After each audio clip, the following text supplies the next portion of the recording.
everyone, once again very warm welcome to our channel. This is Barkha ma'am, your Aptech Guru. So my dear class 9th students जो बहुत बेसब्री से इंतजार कर रहे हैं कि मैम क्लास 9th AI का यूनिट 4 जनरेटिव AI आप कब लेकर आने वाले हो, तो लो जी हाजिर है आपकी Barkha ma'am class 9th artificial intelligence book code 417 के last unit number 4 generative AI के साथ में। जी हाँ, जनरेटिव आर्टिफिशियल इंटेलिजेंस आखिर होता क्या है मैम, ये समझेंगे साथ में इसका क्या मतलब है। ये बहुत ही ज्यादा ट्रेंडिंग टर्म है AI की। अगर AI की दुनिया की बात करें तो जो सबसे ज्यादा ट्रेंडिंग है आजकल वो यही है ना। ये होता क्या है, कैसे यूज की जाती है, सारी चीजों को डिटेल में समझाने वाली हूँ। उससे पहले क्लास 9th AI का यूनिट 1 से लेकर 3 हमने पूरा कंप्लीट कर लिया है और आज एक ही वीडियो में पूरे वन शॉट के फॉर्मेट में इस यूनिट को भी खत्म करेंगे। तो स्टार्ट से लेकर एंड तक बने रहना और प्रीवियस वीडियो के जो लिंक है वो डिस्क्रिप्शन में दिए हुए हैं, प्लेलिस्ट का लिंक आपको मिल जाएगा।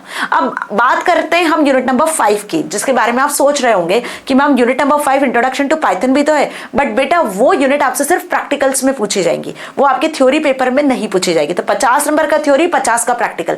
50 के प्रैक्टिकल में आपसे पाइथन का प्रैक्टिकल पूछा जाएगा और 50 थ्योरी में आपसे यूनिट नंबर 1 से लेकर यूनिट नंबर 4 तक पूछा जाएगा। So today is the last unit as per for your theory paper. Okay, चलिए स्टार्ट करते हैं और अब समझते हैं कि इस यूनिट का पर्पस क्या है मैम। एक्चुअल में जनरेटिव AI, जनरेटिव आर्टिफिशियल का मतलब ये होता है कि आजकल आप देखते हो कि हूबहू इमेज AI जनरेट कर देता है। एक रियल इमेज को और एक आर्टिफिशियल इंटेलिजेंस जनरेटेड इमेज को पहचानना बहुत मुश्किल होता है। अभी जो प्रीवियस कुछ टाइम पहले एक ट्रेंड चला था, दैट इज गिबली इमेज का ट्रेंड चला था, ठीक है। उसी के बाद जिसमें आर्टिस्टिक कार्टून टाइप आप इमेज, एकदम रियल इमेज भी क्रिएट कर सकते थे, पोस्टराइज इमेज क्रिएट कर सकते थे।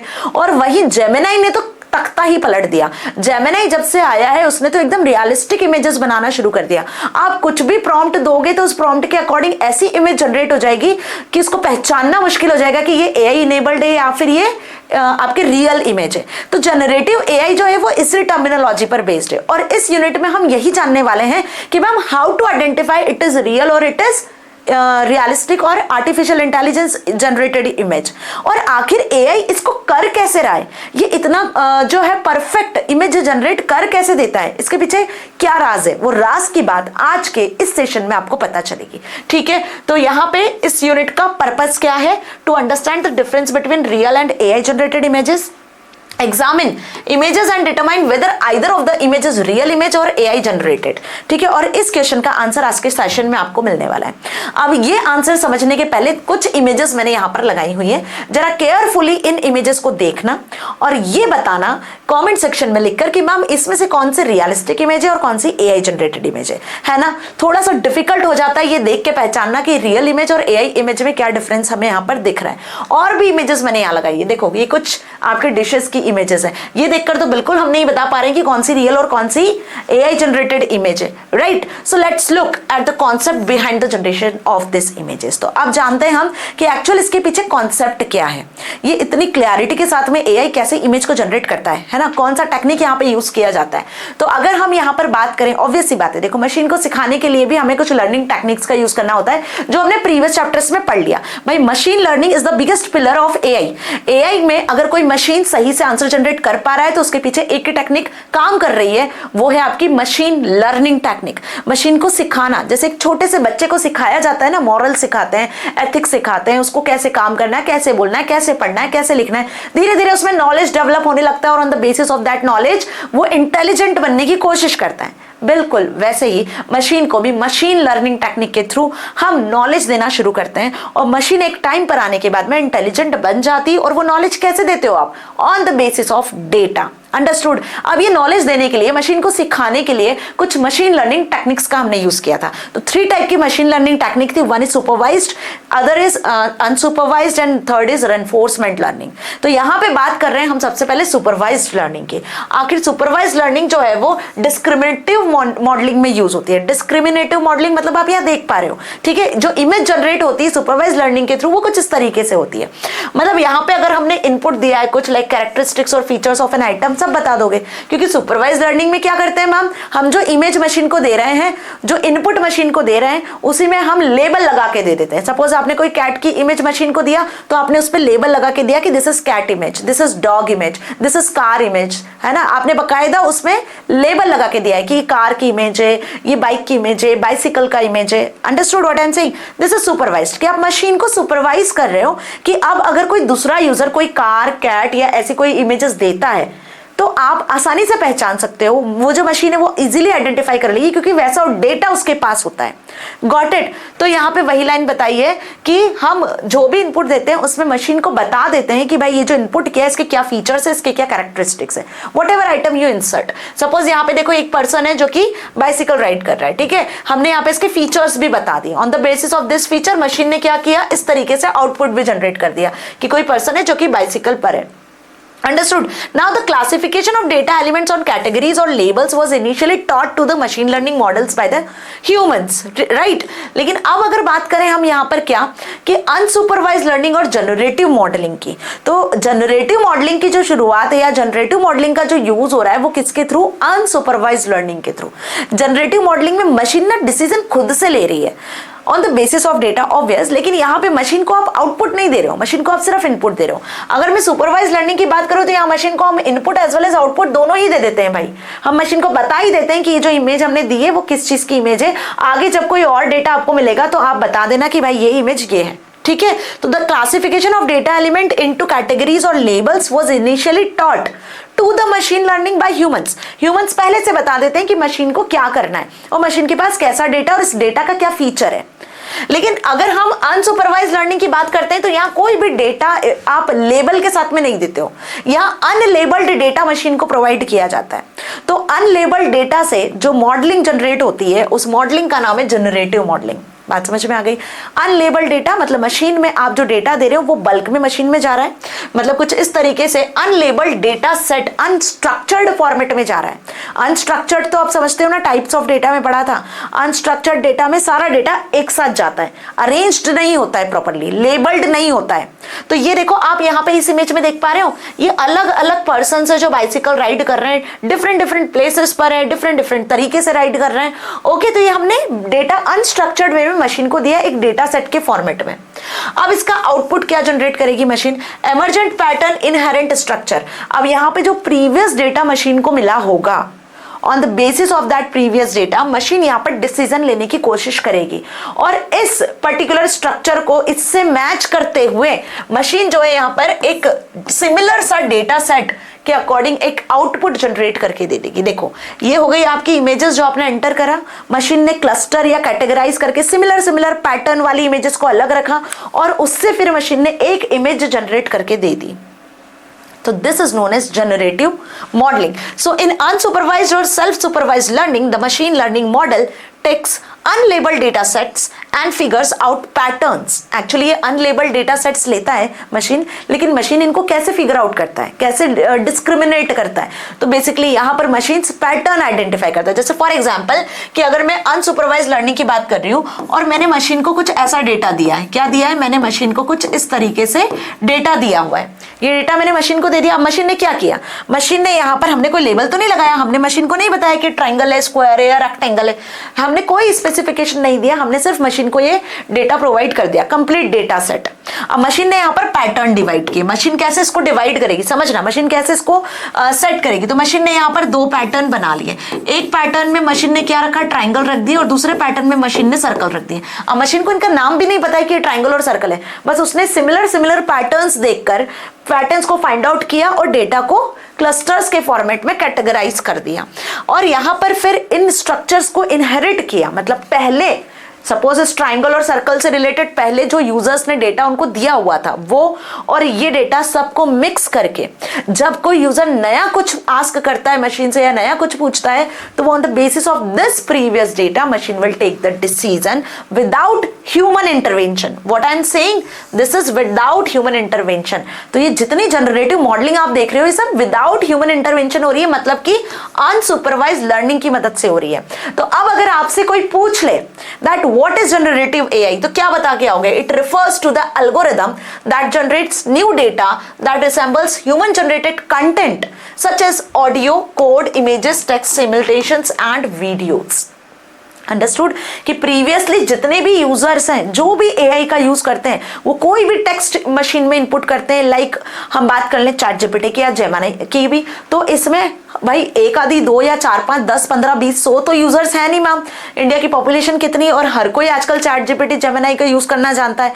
तो हम जो डेटा मशीन को दे रहे हैं either in audio, video, textual, graphics के फॉर्मेट में, मशीन उसका पैटर्न डिसाइड करके रख लेता है, उसको अलग अलग सेपरेट करके रखता है, और on the basis of this patterns, on the basis of this previous data set, machine will generate the actual images, जो कि कैसी लगती है, एक्चुअल लगती है, एकदम रियलिस्टिक लगती है। Understood this thing?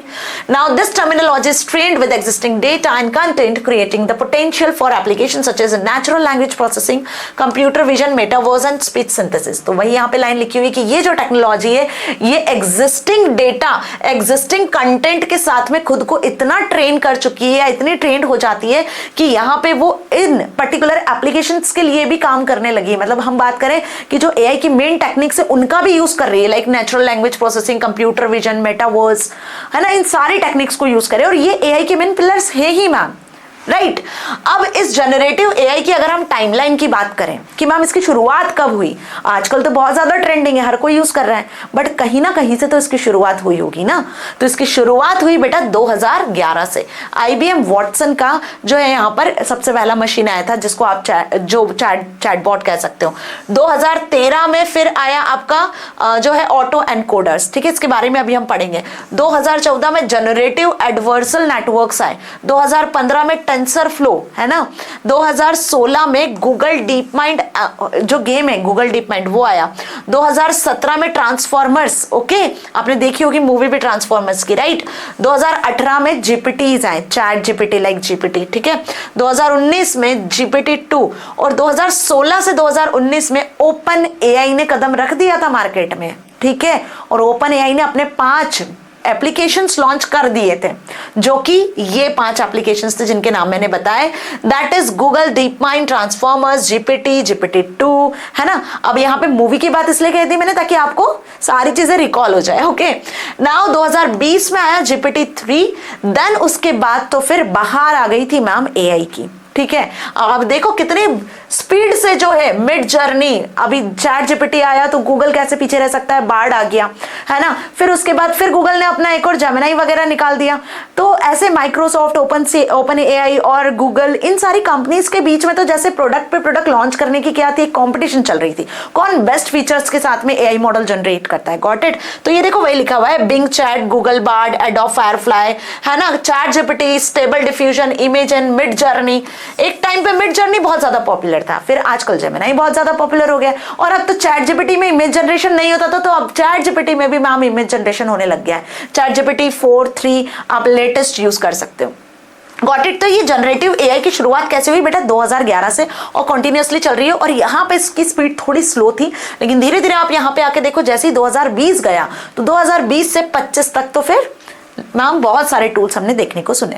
नाउ अब यहाँ पे देखो, generative AI has evolved over several years to reach its current form. Over time advancement in neural network and deep learning techniques have significantly enhanced its capabilities. अभी actual में ये advancement हुआ कैसे, देखो पहले जो एआई टेक्निक्स थी वो लिमिटेड थी, लेकिन अब धीरे धीरे टेक्निक्स में भी क्या होने लगे, एडवांसमेंट होने लगे। तो मशीन लर्निंग में डीप लर्निंग और न्यूरल नेटवर्क जो है अपने आप में बढ़े। अब यहाँ पे न्यूरल नेटवर्क और डीप लर्निंग की अगर बात करें तो ये कैसे पॉसिबल है मैम, ये बिल्कुल वैसे पॉसिबल है जैसे कि आपका ह्यूमन माइंड नहीं होता है, हमारा जो ह्यूमन नर्वस सिस्टम होता है वो कैसे काम करता है ना। बाकी सारी चीजों को आप कनेक्ट करते हो, रिलेट करते हो, तभी आप बता पाते हो आपने कल क्या खाया था, परसों क्या पहना था, आपके टीचर ने 2 दिन पहले क्या पढ़ाया था। लाइक ऐसे आप जो है आपका नाम और आपका डेट ऑफ बर्थ, आपके फादर्स के नेम, मदर्स का नाम, और जो भी आपका प्रॉपर डिटेल्स वो कैसे आप याद कर पाते हो, कैसे आप सारी चीजों को कनेक्ट कर पाते हो, कैसे आप किसी भी क्वेश्चन का आंसर करते हो। बिल्कुल वैसे ही मशीन में भी न्यूरल नेटवर्क को डेवलप किया जाता है और मशीन को डीप लर्निंग प्रोवाइड की जाती है। This is a subset of machine learning, understood. Machine learning में एक और कॉन्सेप्ट आता है जिसका नाम है डीप लर्निंग, ठीक है। डीप लर्निंग में हम मशीन को एकदम परफेक्ट बनाने की कोशिश कर रहे होते हैं। So from early experiments in generative modelling to breakthrough in natural language processing and image generation, the development of generative AI has been continuous journey of innovation and refinement. Done, यही वो line लिखी जो मैंने अभी आपको बताया, है ना. Now today generative AI encompasses a wide range of applications including text generation, image synthesis, creative content creation, showcasing the culmination of years of research and development efforts. अभी आप बोलो AI का पेपर बना दो चैट जीपीटी से, बना के दे देगा बकायदा. आप उसमें चेंजेस करने को बोलोगे, चेंजेस करके दे देगा. आप बोलो AI की बुक की समरी दे दो, तो वो बुक की समरी भी दे देगा. अगर आपको AI की बुक की समरी एक लाइन में चाहिए तो वो एक लाइन में भी दे देगा, 10 लाइन में चाहिए तो 10 लाइन में दे देगा, 4 पेज में चाहिए तो 4 पेज में भी देगा, और 50 पेज में चाहिए तो 50 पेज में भी देगा. मेरी बात समझ में आई? हाउ? क्योंकि एआई इतना एडवांस हो चुका है कि यहां पर कैसा भी टेक्स्ट जनरेट करना है वो जनरेट करके देगा. ठीक है, कैसी भी इमेज को सिंथेसाइज करना है, बनाना है, क्रिएट करना है, वो इमेज बना के देगा. कैसा भी कंटेंट आपको बनवाना है वो कंटेंट भी बना के देगा. But the thing is what, यहाँ पे जो हम बात कर रहे हैं कि इसके बहुत से एडवांटेजेस भी है मैम, तो इसके डिसएडवांटेजेस भी हैं. लेकिन आखिर ये इतना परफेक्टली काम कर कैसे रहा है, अभी भी वही question. So in contrast, generative AI is specially made to produce new and unique content rather than merely processing or categorizing already existing data. AI जो है ना एक्चुअली एग्जिस्टिंग डेटा को रिटर्न नहीं करता है. ध्यान रखना, ये जो जनरेटिव एआई ना वो फ्रेश कंटेंट, एकदम न्यू कंटेंट आपको बना के देता है. लेकिन डेटा कहां से लेता है? प्रीवियस से ही. लेकिन जो कंटेंट बनता है वो यूनिक होता है, जो कहीं एग्जिस्ट नहीं करता है. मेरी बात समझ में आई? That is why it is most famous technique. Okay, इसमें वेरिएशंस मिलते हैं आपको. अब अगर हम बात कर ले generative AI versus conventional AI की, जो पहले एआई था और जनरेटिव एआई जो आजकल बहुत ज्यादा ट्रेंडिंग है, अगर इनके डिफरेंस की बात करें तो अब आपको काफी सारी चीजें क्लियर हो जाने वाली है. सबसे पहले हम इसके एम के बारे में, इसके गोल के बारे में बात करते हैं कि what is the goal of this conventional and generative AI. Generative AI creates new content. Obvious, मैंने बताया जनरेटिव एआई प्रीवियस डेटा के बेसिस पर नया और फ्रेश और इनोवेटिव कंटेंट बना के देता है. कन्वेंशनल एआई प्रीवियस डेटा को एनालाइज करता है, प्रोसेस करता है और डेटा को क्लासिफाई करने की कोशिश करता है. मतलब जनरेटिव एआई में हेल्प कर रहा है कन्वेंशनल एआई एक तरीके से. अगर हम ट्रेनिंग की बात करें तो generative AI model used vast libraries of sample of train neural network and other complicated structures to produce new content based on those patterns. और वहीं कन्वेंशनल एआई की बात करें तो employs fewer complex algorithms and training method. Conventional AI के पास कुछ ही algorithms हैं और कुछ ही ऐसे पैटर्न्स हैं, या हम बोल सकते हैं कुछ ऐसी ट्रेनिंग मेथड्स है जिसके बेसिस पे मशीन डिसीजन लेती है. लेकिन जनरेटिव एआई के पास में ट्रेंड न्यूरल नेटवर्क कॉन्सेप्ट है, डीप लर्निंग कॉन्सेप्ट है, जिसके बेसिस पे वो नया कंटेंट पैटर्न के अकॉर्ड, जो भी पैटर्न बन रहा है, जो भी पैटर्न उसको मिल रहा है प्रीवियस डेटा के बेसिस पर, नया कंटेंट और कॉम्प्लिकेटेड स्ट्रक्चर के अकॉर्डिंग डिजाइन करने की कोशिश करती है. ठीक, आउटपुट की बात करें तो दोनों में जो आउटपुट आता है, अगर हम जनरेटिव एआई की बात करें तो output is fresh, innovative and often unexpected. और अगर हम बात करें कन्वेंशनल एआई की तो it produces more predictable output based on the existing data. जो एग्जिस्टिंग डेटा है उस पर मशीन जो प्रिडिक्ट कर सकती है वो कन्वेंशनल एआई में आएगा. लेकिन जनरेटिव एआई में क्या आएगा? आपका डेटा रिपीट नहीं होगा. ओके, अब एप्लीकेशंस की बात करें तो इसको कहां कहां यूज किया जा रहा है. जनरेटिव एआई को आजकल आर्ट्स में, म्यूजिक्स में, लिटरेचर, गेमिंग, डिजाइनिंग, इसमें ज्यादातर यूज किया जा रहा है ना. इसलिए एक वो चीज कह रहे थे आपकी भाई, जो अभी गिबली इमेज का जो कॉन्सेप्ट चला था कुछ दिनों पहले तक, तो इसमें बहुत सारी अफवाहें भी थी, रूमर्स भी थे और बहुत सारे कुछ गुड पॉइंट्स भी थे. लेकिन ऐसा भी कहा जा रहा था कि भाई आर्ट का जो फ्यूचर है वो खत्म हो जाएगा अगर एआई इस तरीके से रियलिस्टिक इमेजेस बनाने लग गया. तो भाई जो पेंटर्स हैं, जो आर्टिस्ट हैं, उनका क्या होगा? डन. बट ऐसा नहीं होता है. देखो, एआई कभी भी किसी की भी कोई जॉब नहीं खाने वाला है. अगर आप टेक्नोलॉजी के साथ चल रहे हो तो आप अपने आर्ट में भी एआई को इन्वॉल्व कर सकते हो. अगर कोई एक बहुत अच्छा आर्टिस्ट है और वो बहुत अच्छी ड्राइंग और पेंटिंग और आर्ट करता है, तो अगर वो एआई को अपने ड्राइंग, पेंटिंग, आर्ट में लेकर आ सकता है, कुछ उसके भी फीचर्स को ऐड करेगा, तो उसका जो उसका क्रिएटिविटी है वो डबल हो जाएगी. अंडरस्टूड? क्योंकि वो टेक्नोलॉजी के साथ आगे बढ़ेगा. तो ये एक लोगों का मिथ है. हाँ, एआई जॉब उनकी खाएगा जिनकी जो है बेसिकली अपडेटेड नहीं है टेक्नोलॉजी के साथ, है ना, जो एआई को जानते नहीं है, जो एआई के बारे में समझते नहीं है, उन्हीं के लिए जरूर खतरा है ना जी. चलो, तो कन्वेंशनल एआई की अगर बात करें तो it is used in banking, health care, image recognition and language processing. Obvious, जो आप रिसर्च वगैरह में यूज करते हो, बैंकिंग में यूज कर लेते हो. ठीक है, कोई भी काम ऑटोमेटिकली हो रहा है, राइट. तो दिस इज कन्वेंशनल एआई की हेल्थ केयर में, इमेज को रिकॉग्नाइज करने में. ओके, चलिए, तो इतना समझ में आ गया. अब अगर डिफरेंस आता है कन्वेंशनल एआई और जनरेटिव एआई में, तो होपफुली आप आराम से डिफरेंस लिख कर आओगे. Now generative AI comes in variety of forms. अभी एक क्वेश्चन ये भी बनता है कि कितने टाइप के जनरेटिव एआई होता है, तो ये वैरायटी ऑफ फॉर्म होता है, ईच विथ यूनिक एडवांटेज। हर एक का अपना यूनिक एडवांटेज और अपना यूज है कि इसको आप कैसे और कहाँ यूज कर रहे हो। तो कुछ 3 to 4 टाइप के जनरेटिव एआई है, आप बहुत ध्यान से समझना। First is GAN, that is generative adversarial network. पहला जो जनरेटिव एआई है वो क्या है? GANs, that is generative adversarial network. These are neural network that collaborate to produce fresh data. हम जो बोल रहे हैं ना, एकदम नई इमेज जनरेट होकर आती है मैम। जो भी आपने प्रॉम्प्ट दिया उस प्रॉम्प्ट के अकॉर्डिंग, ऐसा नहीं कोई रिपीटेड या कोई डुप्लीकेट इमेज आ रही है, न्यू इमेज एवरी टाइम नई इमेज जनरेट हो रही है। तो how this type of generative AI is known as GAN, that is generative adversarial network. इसमें न्यूरल नेटवर्क्स का यूज किया जाता है न्यू इमेज को जनरेट करवाने के लिए। Made up of 2 neural network, ये 2 टाइप के न्यूरल नेटवर्क से बना होता है। पहला होता है जनरेटर नेटवर्क और दूसरा होता है discriminator network. Generator network generate करने में हेल्प करता है इमेज को, और डिस्क्रिमिनेटर नेटवर्क क्या करता है? प्रीवियस जो इमेजेस जनरेट हुई है उससे डिस्क्रिमिनेट, उससे अलग हटके कुछ यूनिक डेवलप करने में हेल्प करता है। समझ में आ गई बात? The generator network produces the data while the discriminator analyze the data or provides feedback. What I'm saying, until the generator can generate data, this is identical to real data, the two network collaborate in the feedback loop. मतलब जब तक कि generator generate नहीं कर रहा है data को, है ना, रियल डेटा से मैच करता हुआ डेटा जनरेट नहीं होता है, तब तक ये एक पर्टिकुलर जो दोनों नेटवर्क है वो एक लूप में काम कर रहे होते हैं। अगेन एंड अगेन चेकिंग हो रही होती है कि ये सही से इमेज जनरेट हुआ या नहीं हुआ। तभी तो कोई भी इमेज जनरेट करती है तो वो थोड़ा प्रोसेसिंग टाइम लेता है। चैट जीपीटी में भी और जेमिनी में भी आपने देखा है तो एक लिटिल बिट जो है टाइम लगता है। ओके अब अगर इसके एग्जांपल्स की बात करें तो ये तो आपको अच्छे से समझ में आ गया होगा कि GAN that is generative adversarial network which is divided into 2 parts. Again यहाँ पे 2 इसके न्यूरल नेटवर्क होते हैं, generator network and discriminator network. On the basis of this it generates the realistic images.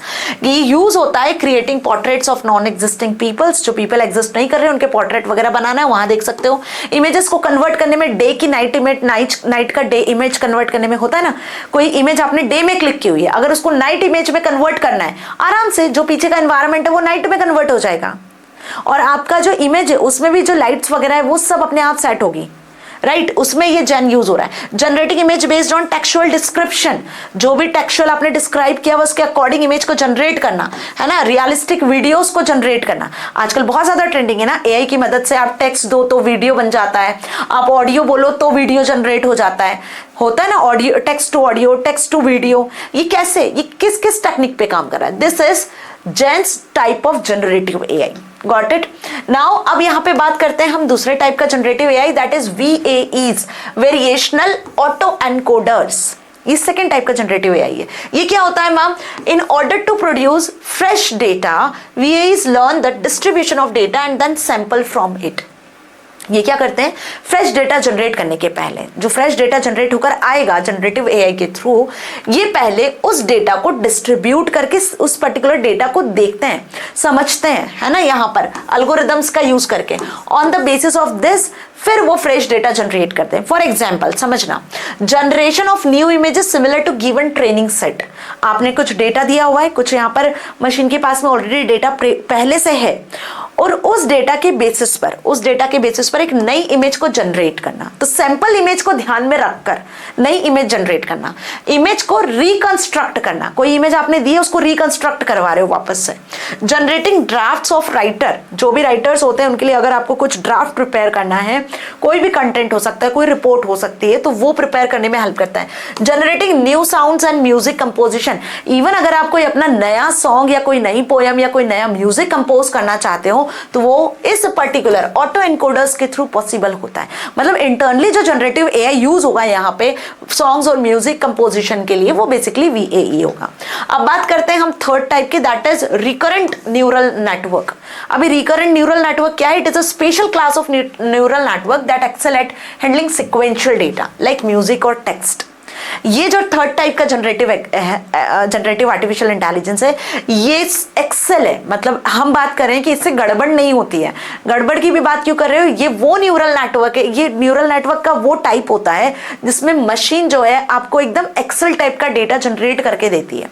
ठीक है। बेसिकली अगर बात करें तो यहाँ पे सिक्वेंशियल डेटा को हैंडल किया जाता है और इसका स्पेसिफिक मोटिव होता है म्यूजिक और टेक्स्ट को कवर करना, ठीक है। इस टाइप का जो डेटा है वो ये जनरेट करके देती है machine. Now they function by ingesting past inputs and applying the knowledge to anticipate future inputs. देख लो काम कैसे करता है ये वाला जनरेटिव एआई।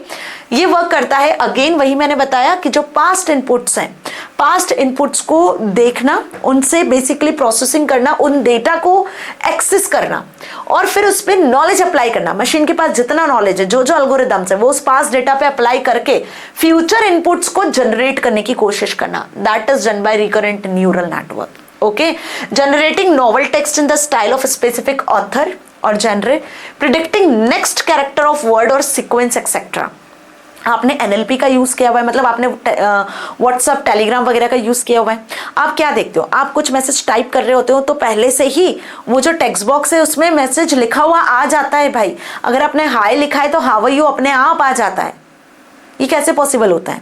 तो यहाँ पे हम बोल सकते हैं कि आरएनएन यूज होता है। ये तो बहुत छोटा सा एग्जांपल मैंने बताया, एनएलपी का एक एग्जांपल है, बट इसके पीछे जो टेक्निक यूज हो रही है जनरेटिव एआई की वो आरएनएन है, रिकरेंट न्यूरल नेटवर्क। अभी सिंपल सी बात अगर बता दूं कि आपने चैट जीपीटी पे सिर्फ इतना ही सर्च किया, create a report for business, तो अब वो बिजनेस की पूरी रिपोर्ट बना के दे देगा और नीचे ऑप्शंस भी दे देगा कि आपको किस टाइप के बिजनेस की रिपोर्ट बनाना है। तो कैन यू क्लैरिफाई, आप क्लैरिफाई कर दो तो मैं प्रॉपर वैसी बिजनेस का नाम बता दो और रिपोर्ट किस चीज से बनानी है, किस डिपार्टमेंट से रिलेटेड बनानी, सब बता दो। अब तो बिल्कुल एग्जैक्ट रिपोर्ट बना के देगा। तो ये वही न्यूरल नेटवर्क होता है जो बेसिकली फ्यूचर इनपुट्स को प्रिडिक्ट कर सकता है, ठीक है। हम बोल सकते हैं कि फ्यूचर इनपुट्स के लिए भी काम करता है। अंडरस्टूड। और अगर हम यहाँ पे बात करें तो अब नेक्स्ट कैरेक्टर क्या प्रिडिक्ट करना है, नेक्स्ट स्टेप क्या लेना है, नेक्स्ट वर्ड क्या होगा, नेक्स्ट सीक्वेंस क्या होगा, वो प्रिडिक्ट करके आपको देने की कोशिश करता है, ठीक है। This type of generative AI. Now the next, that is fourth, is auto encoder. अभी हमने देखा auto encoder एक, now this last, these are neural network that have been trained to learn a compressed representation of data. ये किस type के होते हैं? ये basically that have been trained, ये neural network trained हो चुके होते हैं डेटा को रिप्रेजेंट करने के लिए। मतलब इनके पास में सारा डेटा कंप्रेस्ड फॉर्म में आ जाता है और उसको वो रिप्रेजेंट करते हैं। मींस कि दे हैव बीन, ये पहले से ही ट्रेंड हो चुके होते हैं, जो डेटा इनको मिलता है ना उसके according. They function by compressing data first, then decompressing the compressed data to restore it in original form. क्या काम होता है इनका, बहुत ध्यान से समझना। They function by compressing data first. ये न्यूरल नेटवर्क सबसे पहले तो डेटा को कंप्रेस कर रहे होते हैं और जो कंप्रेस्ड डेटा होता है फिर उसको डीकंप्रेस करके उसको ओरिजिनल फॉर्म में रीस्टोर करते हैं। जैसे कि अगर मैं बताऊं यहाँ पर किसका एग्जाम्पल दूं, बताओ। यहाँ पर हम एग्जाम्पल लेते हैं आर्टिस्टिक इमेज क्रिएशन का, ड्रग डिस्कवरी का। They generate highly realistic samples. तो ये जो ऑटो एनकोडर्स होते हैं ना, ये क्या करते हैं, ये हाईली जो है बेसिकली रियलिस्टिक इमेजेस को, हाईली रियलिस्टिक इमेजेस को जनरेट करने में हेल्प करते हैं। Actually auto encoders can be applied to denoising और पिक्चर कंप्रेशन एप्लीकेशंस। ये बेसिकली यूज करते हैं कंप्रेशन एप्लीकेशंस का। समझ में आ गई बात? ऑटो एनकोडर्स न्यूरल नेटवर्क में क्या होता है, ये ट्रेंड कैसे हो चुके होते हैं, क्योंकि इनके पास इतना सारा डेटा आ चुका होता है और हर एक यूजर की रिक्वायरमेंट के अकॉर्डिंग वो पहले से ही खुद को ट्रेन कर लिए होते हैं। अब जब भी डेटा आता है तो उनके पास कंप्रेस्ड डेटा पहले से ही रहता है। अब जो नया रिक्वायरमेंट आया तो उस कंप्रेस्ड डेटा को वो फिर से डीकंप्रेस करके और नया इनपुट जनरेट करके देते हैं। मेरी बात समझ में आई? नया आउटपुट जनरेट करके देते हैं। तो एक ओरिजिनल फॉर्मेट में एक नई इमेज जनरेट हो जाती है। ओके, तो इनके पास में डेटा कैसा रहता है, पहले से ही कंप्रेस्ड, पहले से ही बना बनाया डेटा इनके पास में पड़ा होता है। Okay, we can say like this. तो these are the 4 types of generative AI and hopefully आपको अच्छे से समझ में आया। अब नहीं भी समझ में आया है, थोड़ा बहुत टेक्निकल टर्म लग रही होगी कि मैम बहुत ज्यादा टेक्निकल हो गया क्या, अगर टेक्निकल हुआ है तो अब एग्जाम्पल से और अच्छे से समझ में आएगा। एग्जाम्पल्स पूछ लिए गए तो क्या लिख कर आओगे? देखो, सबसे पहले तो जनरेटिव एआई और कन्वेंशनल एआई में डिफरेंस आया तो लिख कर आना। दूसरा, टाइप्स ऑफ जनरेटिव एआई आया तो लिख कर आना, 4 टाइप्स होते हैं। अब आपसे पूछ ले एग्जाम्पल्स ऑफ जनरेटिव एआई, तो अब ये इससे आपको बहुत अच्छे से क्लियर हो जाएगा। देखो, एडवांटेजेस तो कहाँ एग्जांपल्स तो कहाँ यूज हो रहा है, इसके बहुत सारे एप्लीकेशंस है और सबसे ज्यादा इंपॉर्टेंट ये आर्ट्स, म्यूजिक्स और आपका लिटरेचर, इन सारी चीजों में ज्यादा यूज हो रहा है, जिसमें नेचुरल लैंग्वेज प्रोसेसिंग का भी हम यूज कर रहे हैं। Okay, now AI is being used in various fields. Generative AI is used in various fields. First is art. अगर आर्ट की बात करें तो it is being used to create unique works of art. Art के unique words आपको देखने को मिलते हैं, unique paintings, unique drawings, unique type का आपको आर्ट देखने को मिलता है। लाइक अगर हम बात करें, next Rembrandt project used for data analysis and 3D printing to create a new painting in the style of Rembrandt. देखो, न्यू स्टाइल ऑफ रेम्ब्रांड के उसमें एक 3D प्रिंटिंग क्रिएट करना, समझ में आ गई बात।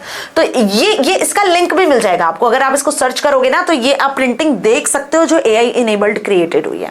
तो आर्ट में अब ये जरूरी नहीं कि यही एग्जांपल लिख कर आओ, देखो है ना, एग्जांपल आप अपनी ओन लैंग्वेज में या जो आपने सुना या देखा हो वो भी आप यहाँ लिख कर आ सकते हो। नेक्स्ट इज म्यूजिक की अगर बात करें तो generative AI is being used to create new music. अगर आपको म्यूजिक में इंटरेस्ट है तो आप कोई नया म्यूजिक अगर क्रिएट करना चाहते हो तो कर सकते हो, either bye composing original pieces और बाय रिमिक्सिंग एग्जिस्टिंग वंस। जो एग्जिस्टिंग म्यूजिक है उसको रिमिक्स करके भी क्रिएट कर सकते हो, या कुछ नए लिरिक्स या नए वर्ड के साथ में भी बना सकते हो। और इसका सबसे बेस्ट एग्जांपल है AIVA is an AI composer, है ना। ये एक AI कंपोजर है जिसने ओरिजिनल पीसेस ऑफ म्यूजिक को वेरियस जनरेस में जनरेट किया है। इसका भी लिंक अवेलेबल है, आप YouTube पे सर्च कर लेना, आपको मिल जाएगा AIVA, AI कंपोजर लिख दोगे तो वो म्यूजिक आप सुन पाओगे जो यहाँ जनरेट हुआ है AI के थ्रू। मेरी बात समझ में आ गई, अलग अलग जनरेट्स के लिए, ठीक है। नाउ लैंग्वेज की अगर बात करें, देखो लिंक भी लगाई है, कुछ की मैंने लिंक लगाई हुई है, बाकी आप लिंक सर्च भी कर सकते हो, राइट। अभी अगर लैंग्वेज की बात करें तो generative AI is being used to generate new languages such as chatbots can hold conversation with users और natural language generation system that can produce content. Obvious सी बात है कि अगर लैंग्वेज की बात करें तो chatbots, ChatGPT, Meta AI, Gemini, इनसे अच्छा कुछ हो ही नहीं सकता है मैम, है ना। वो एक अलग बात है कि आने वाले समय में और भी इसमें कुछ एडवांसमेंट हो जाएंगे जिससे ये और ज्यादा जो है हमारे लिए हेल्पफुल होगा। तो इसमें ChatGPT is the best example. Google Bard, ChatGPT, Gemini are the examples of this. तो इसका भी आप वीडियो या इसको भी आप यूज करके देख सकते हो। तो अभी एग्जाम्पल से क्लियर हो गया, आर्ट में, म्यूजिक में और लैंग्वेज में ये तीन जगह जनरेटिव एआई अपनी जगह बना चुका है, ठीक है। नाउ अब इसके बेनिफिट्स पे आ जाए कि मैम इसके एडवांटेजेस क्या होते हैं। तो देखो, जहां ये आपको इतनी सारी चीजें प्रोवाइड कर रहा है मैम, तो इसके बहुत सारे बेनिफिट्स भी हैं, right, including increased creativity, efficiency, personalisation, exploration, accessibility and scalability. Generative AI offers a range of benefits. Now, by leveraging these benefits, business and organization can improve their content creation process and provide better experience for the users. Obvious. अगर हम बात करें तो इन advantages के basis पर आजकल हर कोई इसको यूज करना पसंद कर रहा है, चाहे कोई कंटेंट बनाना हो, कोई बिजनेस का रिपोर्ट या बिजनेस के लिए एडवर्टीजमेंट बनाना हो, whatever you want to create, अपने बिजनेस का एक अच्छा एक्सपीरियंस जनरेट करना है कस्टमर्स के लिए, है ना, यूजर्स के लिए, तो हम इसको यूज करते ही हैं। जनरली कंटेंट क्रिएटर्स इसका बहुत अच्छे से यूज कर रहे हैं। ओके, अब कहाँ यूज हो रहा है, तो जैसे मैंने बताया क्रिएटिविटी में इसको सबसे ज्यादा यूज किया जा रहा है। जनरेटिव एआई बहुत ज्यादा क्रिएटिव वे में आपको जो है इमेजेस और जो भी कंटेंट है रेडी करके देता है, और यहाँ पे देखो बहुत ज्यादा कोई कॉस्ट भी नहीं लगती है ना, और एफिशिएंटली वे में आपको जो है चीजें मिल जाती है। मींस कि जो भी कंटेंट प्रोसेस होता है, क्रिएट होता है, यहाँ पे आपका टाइम बचता है, आपका कॉस्ट बच जाता है। पर्सनलाइजेशन की बात करें तो it can be used to create personalised content for individual user also. ऐसा नहीं सिर्फ कि बिजनेस के लिए ही या फिर कोई ग्रुप ऑफ इंस्टीट्यूट्स वगैरह है, ऑर्गेनाइजेशन है, उनके लिए बनाकर दे रहा है ना। जनरेटिव एआई को इंडिविजुअल पर्सन भी यूज कर सकता है अपने बिहेवियर और उसके प्रेफरेंस के अकॉर्डिंग। यहाँ पे कस्टमाइज प्रोडक्ट्स और जो भी आपको इमेजेस या ग्राफिक्स चाहिए वो यहाँ जनरेट हो जाते हैं। कोई नया न्यूज आर्टिकल्स चाहिए तो it will generate. Okay, exploration की बात करें तो it can be used to explore new design spaces, optimise complex. भाई नई चीजें एकदम फ्रेश इनोवेटिव आइडियाज के साथ में यहाँ पे इनोवेटिव डिजाइंस आपको मिल जाती है, अंडरस्टूड, जैसी आपको चाहिए, चाहे फिर वो किससे रिलेटेड हो, डिजाइनिंग अ न्यू ड्रग या कोई न्यू ट्रीटमेंट्स या जिस भी किसी चीज से रिलेटेड हो, इंप्रूविंग इंडस्ट्रियल प्रोसेसेस, कुछ इंडस्ट्रियल प्रोसेस से रिलेटेड हो। ओके, अभी एक्सेसिबिलिटी की बात करें तो इसको कौन कौन एक्सेस कर सकता है मैम, तो यहाँ पे आप इसको कोई भी यूजर एक्सेस कर सकता है, ठीक है, जिसके पास अगर कोई हाई कॉन्फ़िगरेशन का कंप्यूटर सिस्टम ना भी हो, एक छोटा सा मोबाइल फोन भी हो ना, स्मार्टफोन भी हो, उसको बस टेक्निकल एक्सपर्टाइज आना चाहिए, उसको बस इतना पता होना चाहिए कि मैं क्या प्रॉम्प्ट डालूंगा तो उससे क्या जनरेट हो जाने वाली इमेज। अगर उसे जो भी इमेज चाहिए उसका अगर प्रॉम्प्ट उसे आता होगा तो जैसा प्रॉम्प्ट दोगे, जिस तरीके से दोगे, तो ये बेसिकली आपको हाई क्वालिटी का कंटेंट रेडी करके देने की कैपेबिलिटी रखता है। ओके अगर स्केलेबिलिटी की बात कर ले तो generative AI can be use to generate large volume of content quickly. अब ऐसा नहीं कि सिर्फ एक या दो ही इमेजेस एक दिन 2 दिन 10 दिन में जनरेट कर रहा है, लार्ज क्वालिटी ऑफ इमेजेस आप यहाँ से एफिशिएंटली जनरेट करवा सकते हो, चाहे आपके बिजनेस की बात हो या फिर आपके ऑर्गेनाइजेशन या जिससे भी रिलेटेड आपको जनरेट करवानी है। तो what are the advantages? Creativity, efficiency, personalisation, exploration, accessibility and scalability. अब जहां पे किसी चीज के एडवांटेज होते हैं वहां उसके डिसएडवांटेज भी होते हैं, और ये बात हम बहुत अच्छे से समझते हैं। तो जनरेटिव एआई भी कुछ इसी तरीके से, इसके जितने एडवांटेजेस है ना वहीं पे इसके कुछ डिसएडवांटेजेस भी हैं। कोई भी दुनिया में परफेक्ट नहीं होता है बेटा, है ना। तो database is the first disadvantage. If generative AI is trained on based और इनकम्प्लीट डेटा, द आउटपुट में भी सिमिलरली बेस्ड और इनकम्प्लीट। क्या बताया मैंने? जैसी करनी वैसी बननी, जैसा डेटा दोगे वैसा ही आउटपुट मिलेगा। वही लाइन यहाँ पे लिखी हुई है। अगर आपका डेटा इनएक्यूरेट है तो रिजल्ट भी आपको प्रॉब्लमेटिक और इनएक्यूरेट ही मिलेगा। फिर आप उसको जैसे चाहते हो वैसा नहीं आइडेंटिफाई कर पाओगे। जैसे कि फेशियल रिकॉग्निशन और नेचुरल लैंग्वेज प्रोसेसिंग। अभी नेचुरल लैंग्वेज प्रोसेसिंग में अगर आप सही से डेटा नहीं दोगे तो इनकरेक्ट आंसर आएगा। अगर फेशियल एक्सप्रेशन, फेशियल रिकॉग्निशन के लिए आप कोई पर्टिकुलर एआई मॉडल का यूज कर रहे हो और सही से आपने फेस को रिकॉग्नाइज ही नहीं करवाया तो दूसरी टाइम पे जो है फेस कैसे सही तरीके से रिकॉग्नाइज हो पाएगा। तो इस टाइम पे आपको सही इमेज देनी है, प्रॉपर लाइटनिंग वगैरह सही होनी चाहिए, इमेज क्लियर एचडी फॉर्मेट में जानी चाहिए ताकि नेक्स्ट टाइम पहचान सके AI model. Got it? Now uncertainty. AI can produce unexpected and often unpredictable result also, which can be both benefit and a drawback. देखो हमेशा एआई मॉडल, भाई AI भी मॉडल जो है वो ह्यूमंस नहीं बनाया है। जब ह्यूमन से गलती हो सकती है तो उससे भी हो सकती है कि नहीं। समटाइम्स इट मे भी, यहां पर भी गलतियां हो सकती है। जो रिजल्ट आप चाहते हो वैसा प्रिडिक्टेबल रिजल्ट ना आकर अनप्रिडिक्टेबल या अनएक्सपेक्टेड रिजल्ट भी समटाइम्स आता है, और ये उसी केस में होता है जब आपका डेटा रॉन्ग होता है।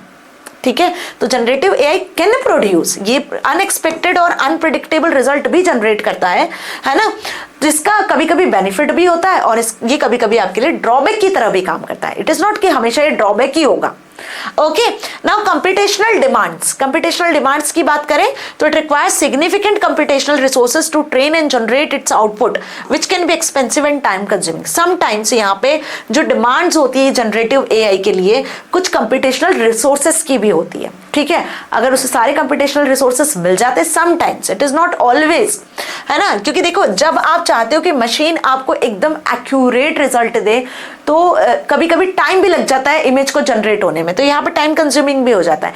अगर आपको चाहिए एकदम हाई क्वालिटी का इमेज, अच्छा इमेज जैसा आप दो वैसा कंटेंट मिल जाए, है ना, इसके कुछ और एडवांस फीचर्स को यूज करना है तो आपको इसका मॉडल परचेज भी करना पड़ता है। चैट जीपीटी का GPT-4 और एडवांस वर्जन हमें परचेज करना पड़ता है समटाइम्स। अगर मैं कैनवा की बात करूँ सॉफ्टवेयर की, तो उसमें भी अगर आपको हाई क्वालिटी के टेम्पलेट्स और सारी चीज चाहिए होती है तो आपको वो परचेज करनी पड़ जाती है। तो ये समटाइम्स में भी कि यहाँ पे आपको कंप्यूटेशनल डिमांड्स को चाहिए होती है। ठीक है, now hands on activity, that is of some applications. और ये एप्लीकेशन जो अब मैं बताने वाली हूँ इससे तो आपके सारे डाउट्स ही क्लियर हो जाने इस चैप्टर को लेकर। सबसे पहले हम बात कर लेते हैं यहाँ पे जैनपेंट की। जैनपेंट या समटाइम्स इसको कुछ ज्ञानपेंट्स भी कहते हैं, डायरेक्टली एक्टिवेट्स और deactivates neurons in the deep network train to create pictures.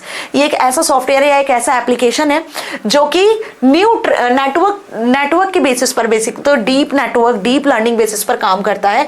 और यहाँ पे जो पिक्चर्स को आप क्रिएट करवाते हो वो बिल्कुल एक्चुअल और रियलिस्टिक इमेजेस बेसिकली जैनपेंट में आप क्रिएट करवा सकते हो। तो यहां पर देखो each left button that is door और brick etcetera represent 20 neurons. The software shows that the network learns about trees, doorways and roofs by drawing. मतलब इस सॉफ्टवेयर पर अगर आपने काम किया है ना तो आपको न्यूरल नेटवर्क काम कैसे करता है वो टेक्निक समझ में आएगी। ये एग्जाम्पल से यहाँ पे समझाया हुआ है कि अगर यहां पर लेफ्ट बटन, डोर और ब्रिक एक्सेट्रा 20 न्यूरॉन्स को शो कर रहे हैं तो ये सॉफ्टवेयर ये शो करता है कि ये चीजें सीखना शुरू करता है नेटवर्क से। जैसे कि ट्रीज, डोरवेज, रूफ्स, ये समझ रहा है कि ट्री क्या है, डोर क्या है, रूफ क्या है, ये उनसे अपने आप को ट्रेन कर रहा है।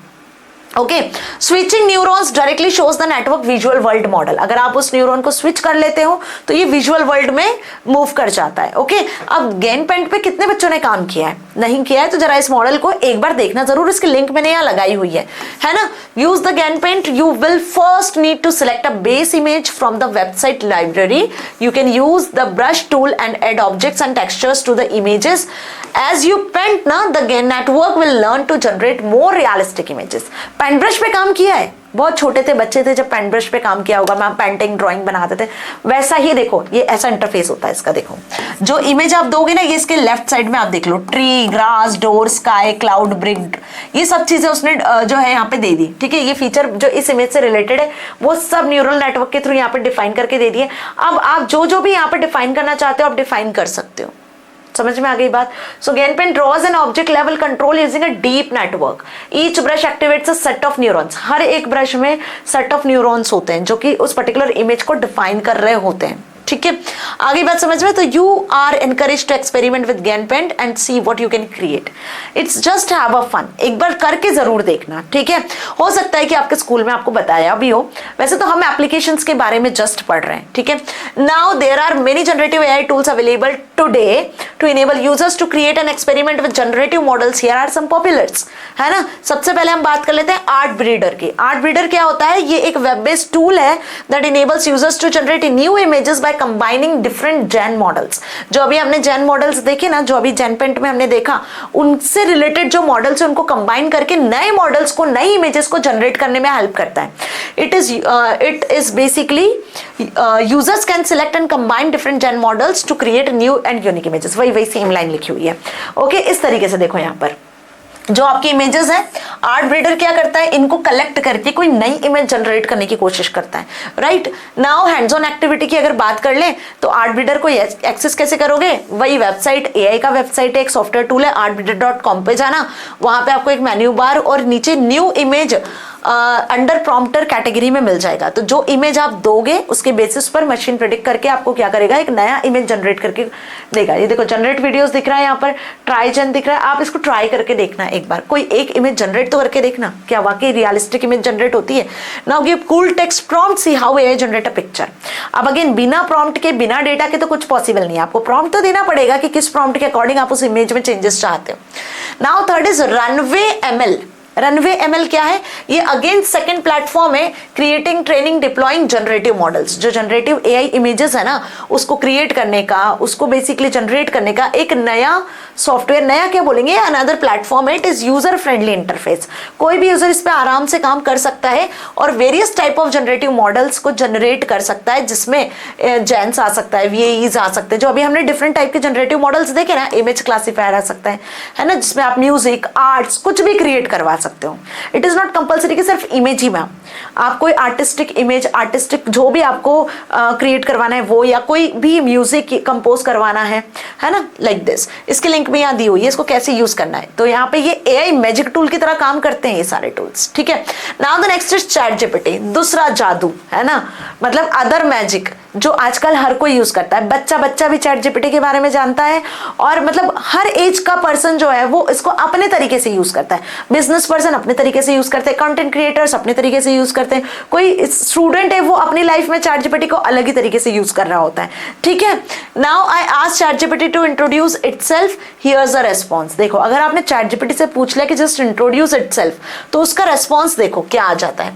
Hello there, I am a conventional AI developed by OpenAI। वो अपने आप में बता रहा है कि वो कन्वर्सेशनल AI है, कन्वेंशनल नॉट कन्वर्सेशनल AI है, जिससे आप बातचीत कर सकते हो। एक डिजिटल कंपेनियन का काम करता है। ठीक है, एक आपकी डिजिटल कंपनी बन सकता है वो, जिसमें जो भी क्वेश्चन आप करोगे वो क्वेश्चन के आंसर करेगा। ठीक है, even entertain to you also, whether you need a help friendly conversation. So इसके पास में बहुत सारे आइडियाज भी हैं जिसके थ्रू ये आपको हेल्प करेगा। अंडरस्टूड? तो this is the output, right. Now अगर हम जेमिनाई की बात करें और अगर जेमिनाई से आप पूछते हो कि I asked Gemini to introduce itself, तो देखो जेमिनाई का रिस्पॉन्स क्या होता है। I am Gemini, a large language model chatbot. ये लार्ज लैंग्वेज मॉडल चैटबॉट है, LLM पर बेस्ड है, गूगल AI ने डेवलप किया हुआ है। ये भी आपकी लैंग्वेजेस को ट्रांसलेट कर सकता है, ठीक है, कंटेंट को क्रिएट कर सकता है, इमेजेस वगैरह जनरेट कर सकता है, और इसने बहुत सारे इसके अपने जो दिए हुए ना फीचर्स भी लिख दिए हैं, ठीक है, कि मेरे इंस्ट्रक्शंस को फॉलो करो तो मैं आपकी रिक्वेस्ट को फुलफिल कर सकता हूँ, लाइक जो भी आपकी रिक्वेस्ट होगी उसके अकॉर्डिंग आपके इंस्ट्रक्शंस को फॉलो करके फुलफिल करूंगा। ओके, यहाँ पे एक लाइन और ये भी लिखी कि I use my knowledge to answer your questions, I will try my best to follow your instructions, right. तो इस तरीके से उसने अपने आप को इंट्रोड्यूस कर दिया, बिल्कुल जस्ट लाइक अ ह्यूमन, जैसे कि कोई ह्यूमन आंसर कर रहा होता है ना, बिल्कुल वैसा हमें लगता है। तो this tools are based on what, generative AI. Got it. अब देखो ये इमेज जो है जनरेटिव एआई में जेमिनी ने क्रिएट किया है इस तरीके से। अब ये आप देखकर समझ पा रहे हो कि ह्यूमंस वर्सेस, मतलब बेसिकली अगर हम बात करें तो चैट जीपीटी और जेमिनी की अगर बात कर लें, ओपन एआई और गूगल की बात कर ले, तो दोनों ने एकदम टक्कर में जो है सॉफ्टवेयर डेवलप कर दिए हैं, ठीक है। अब कुछ एंटरटेनमेंट एक्टिविटी, जो क्वेश्चंस आपको पूछने हैं जेमिनी और चैट जीपीटी से, और बताना मुझे क्या आंसर आता है। दोनों में आपको क्या करना होगा, यूज करने के लिए लॉगिन करना होगा। जैसे ही आप लॉगिन कर लोगे तो यहाँ पूछना ask it to write a paragraph and how it works, कि चैट जीपीटी से पूछना कि एक पैराग्राफ लिखो और खुद के बारे में और बताओ कैसे काम करता है चैट जीपीटी। जेमिनी से भी यही पूछना कि just right a paragraph and how it works, Gemini से भी यही पूछना, और दोनों के क्वेश्चंस के जो आंसर्स आएंगे उनको कंपेयर करने की कोशिश करना और ये बताना कि कौन सबसे ज्यादा स्मार्ट है इनमें से, ठीक है। कौन सा जो एआई चैटबॉट है वो आपको एकदम करेक्ट और एकदम सही आंसर जनरेट करके दे रहा है, मोर रियलिस्टिक आंसर जो है आपको मिल रहा है। नाउ सम और कुछ प्रॉम्प्ट्स हैं जिनको आप लिख सकते हो और यूज कर सकते हो, ठीक है। जैसे for example write a summary of the history of the internet, internet की हिस्ट्री आपको पता करना है, आइदर चैट जीपीटी और जेमिनी, इन पर ट्राई करके देखना। Just explain how to code a simple website, एक सिंपल सी वेबसाइट बनाना है तो उसके लिए कोड जनरेट करके दो। Write a blog post about the latest trends in AI, artificial intelligence में लेटेस्ट ट्रेंड्स क्या चल रहे हैं, यही सारे नाम बता देगा, generative AI and machine learning, deep learning, जो ट्रेंड्स चल रहे हैं, गिबली इमेज और आपका चैटबॉट, चैट जीपीटी, ये सारे नाम दे देगा आपको। Create a presentation about the benefits of cloud computing, cloud computing is another on the booming topic, right. तो इसका भी आप बेनिफिट सर्च करके देखना, इस पे प्रेजेंटेशन बनवा के देखना, ठीक है। Research paper about future of technology, technology में क्या फ्यूचर है इसकी रिसर्च करके दो। देखो आपको कुछ करना ही नहीं है, सब यही करके दे देंगे भाई साहब, ठीक है। Design N app that solves a real world problem, real world problem को सॉल्व करने के लिए आपको एक एप्लीकेशन बनवानी है। तो हमने क्या बोला कि चैट जीपीटी और जेमिनी से समरी भी बनवा ली, कोड भी लिखवा लिया, एक पोस्ट भी जनरेट करवा लिया, प्रेजेंटेशन जनरेट करवा लिया, रिसर्च पेपर और एक एप्लीकेशन भी डेवलप करवा ली। इसके लिए वो कोड ही लिख कर देगा। बट करना क्या है मैम, ये सब करवाने के पीछे लॉजिक क्या है, द डिफरेंस, कि how chat GPT and how Gemini work for you, for humans, okay. और कैसा आंसर, कितना रियलिस्टिक आंसर ये जनरेट करके आपको देखते हैं और ये कितना वर्क करता है आगे, ठीक है।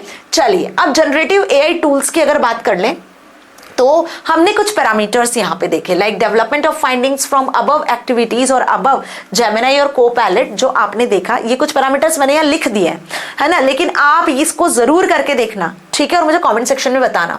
तो पैरामीटर 1 की ये ह्यूमन लाइक रेस्पॉन्स दे रहा है, ऑब्वियस ह्यूमन लाइक देता है। अब यहाँ पे जो डेटा सेट है वो ऑलरेडी ट्रेंड डेटा सेट है, ठीक है, जिसके अकॉर्डिंग ये आपको आंसर जनरेट करके देता है। नाउ जो रेस्पॉन्स मिल रहा है वो प्रॉपर ऑथेंटिकेटेड रेस्पॉन्स है, क्योंकि ये प्रीवियस डेटा के बेसिस पे आपको आंसर कर रहा है और जो प्रीवियस डेटा दिया गया है वो ऑथेंटिकेटेड डेटा है, कुछ भी अफवाह, रूमर्स या कोई भी ऐसा अनऑथेंटिकेटेड डेटा नहीं है, गूगल से डेटा सारा मिल रहा है, ठीक है। अब यहाँ पे जो है ये किसका यूज कर रहा है इंफॉर्मेशन को गैदर करने के लिए, ऑब्वियस इंटरनेट, बिना इंटरनेट आप इसको यूज नहीं कर पाओगे। Now user friendliness and interface, जो यहाँ पे चैट जीपीटी और जेमिनी का इंटरफेस है वो कैसा है, यूजर फ्रेंडली इंटरफेस है मैम, आराम से यूजर उसके लैंग्वेज को सीख सकता है, समझ सकता है। Now text processing, summarisation and paragraph writing, ये सारी चीजें आपको यहाँ पे मिली। रिसर्च पेपर बनाने को बोला तो रिसर्च पेपर बना दिया, कोड लिखने को बोला तो कोड लिख दिया, पैराग्राफ में आंसर चाहिए तो पैराग्राफ लिख दिया, अगर आपको प्रेजेंटेशन चाहिए तो उसने भाई प्रेजेंटेशन भी बना के दे दी, ठीक है। अब इसके लिए ना कोई आपको ज्यादा चार्ज देना है और ना ही कोई आपको कोई प्राइस वगैरह पे करना है, और कम टाइम में चुटकियों में आपके काम हो रहे हैं, ठीक है। बात समझ में आ गई। तो ये कुछ पैरामीटर्स है जो हमने यहाँ पर रिकॉग्नाइज किए, लेकिन मैंने यहाँ लिख दिए, बट आपको इनका डिफरेंस खुद से एनालाइज करना है, ओके।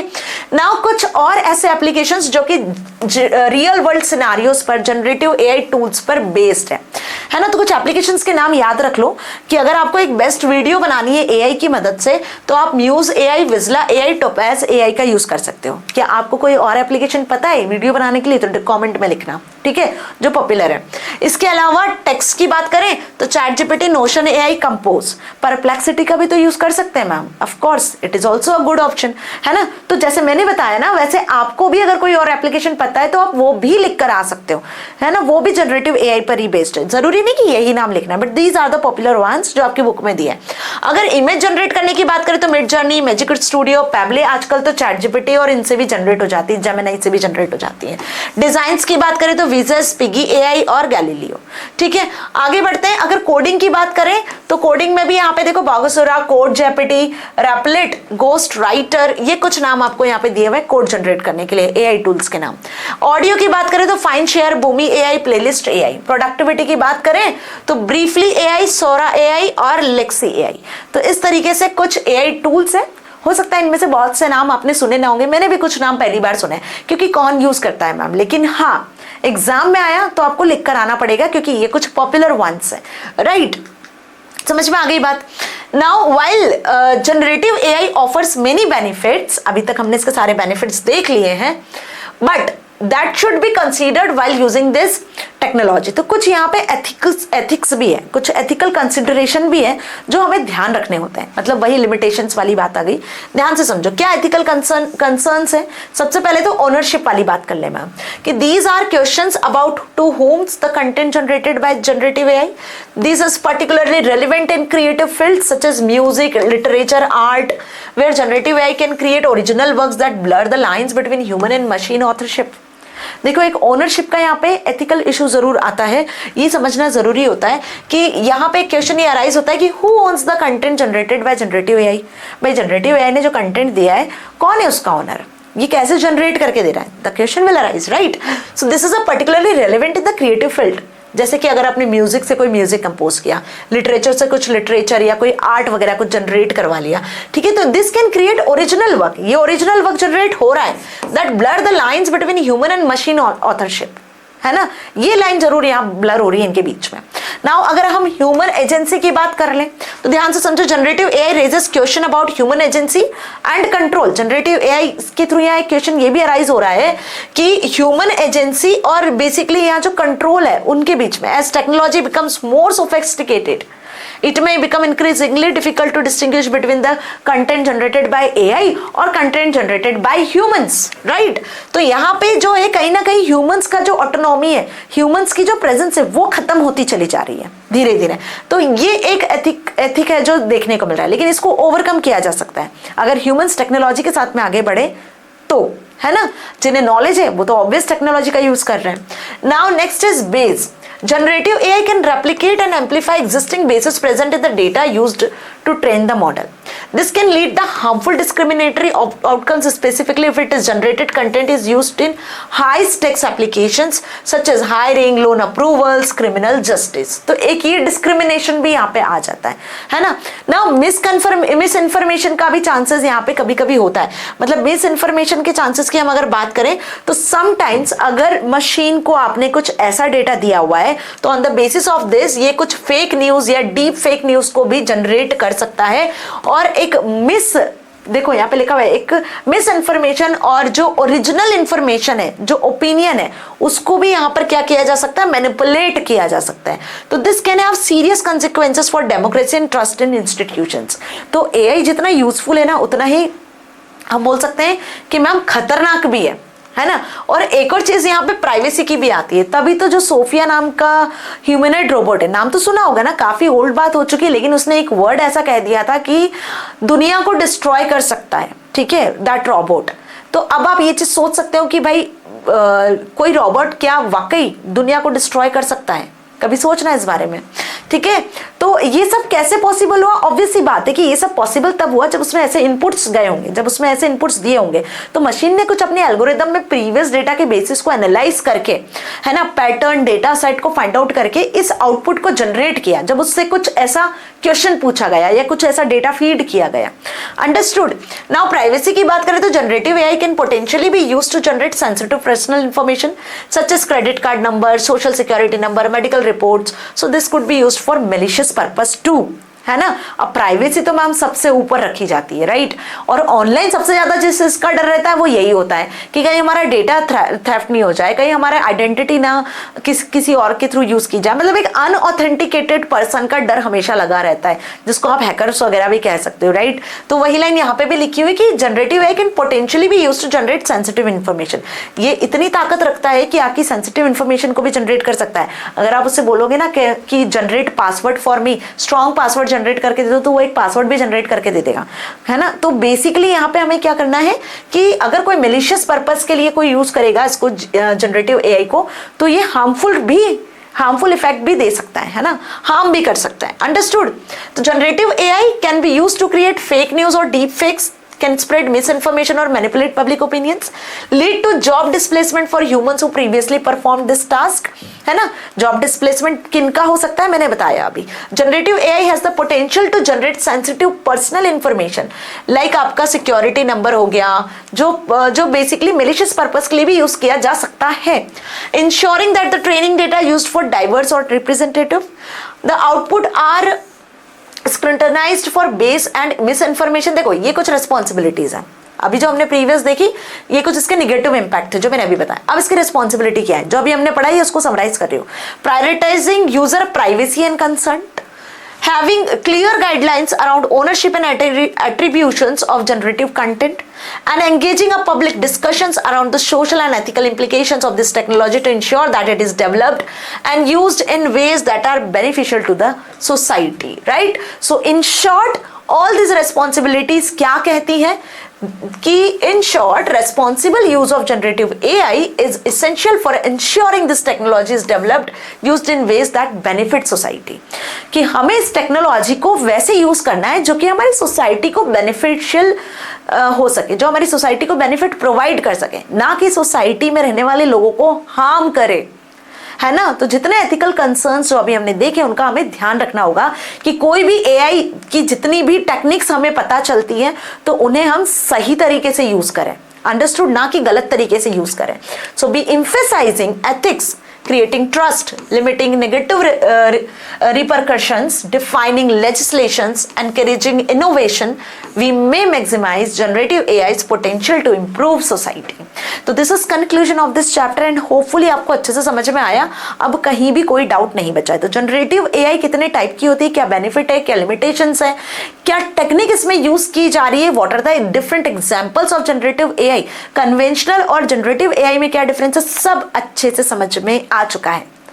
अगर कोई भी डाउट होता है तो आप कमेंट सेक्शन में लिख सकते हो। मिलेंगे अगले धमाकेदार वीडियो में। Till then stay happy. Thank you so much.